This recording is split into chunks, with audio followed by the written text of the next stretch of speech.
શ્રી કૃષ્ણ બેન. જય શ્રી કૃષ્ણ. લો છો કેમ છો બેન? મજામાં?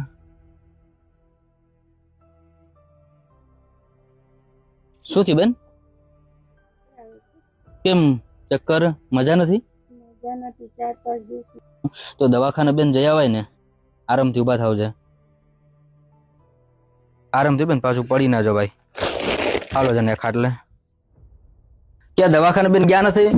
ગયા તા અહીં ગામડામાં, એ પ્રાચી બાજુ ગયા તા દવાખાને. એ લોકો એમ કીધું મોટે હોસ્પિટલમાં જાય ને રિપોર્ટ કાઢવાનું કીધું. મારા પાસે એટલા પૈસા નથી હતી ને, ઘેરે છે. દવાખાને બેન જઈ આવો, નાના નાના બાળકો છે, તમારા પર એની જવાબદારી છે બેન. દવાખાને તો જઈ આવાય. પૈસા નથી હતી ભાઈ, જેના તો કામ હતી બધે બંધ થઈ ગયું. બેન તમે દવાખાને જઈ આવજો, હું અત્યારે તમને પૈસા છે ને આપતો જાઉં છું.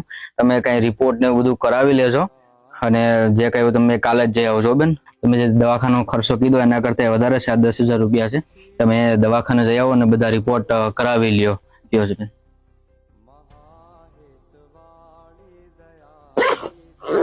ભાઈ એટલા બધું પૈસા નથી, બીજી ઠીકાણે દેવાનું થઈ છે ભાઈ. અને બેન વાંધો નહીં બેન, તો કઈ એવું જરૂર પડે ને તો મને પાછું તમે ફોન કરજો. અને અત્યારે આમ તો મહિનો દિવસ ચાલે ને એટલું રાશન તો આપણે દરમિયાન લઈ આવીએ છીએ, રાશન પર લઈ આવ્યો છું. અને તમે ખાસ દવાખાને બેન જઈ આવજો. ભાઈ બહુ ધન્યવાદ. વાંધો નહીં બેન, તો હવે અમે નીકળીએ છીએ. તમે કાલે દવાખાને જઈ આવો અને જે કઈ રિપોર્ટ કરવાના હોય કરાવી નાખજો. નાના નાના બાળકો છે કે જેમની જવાબદારી છે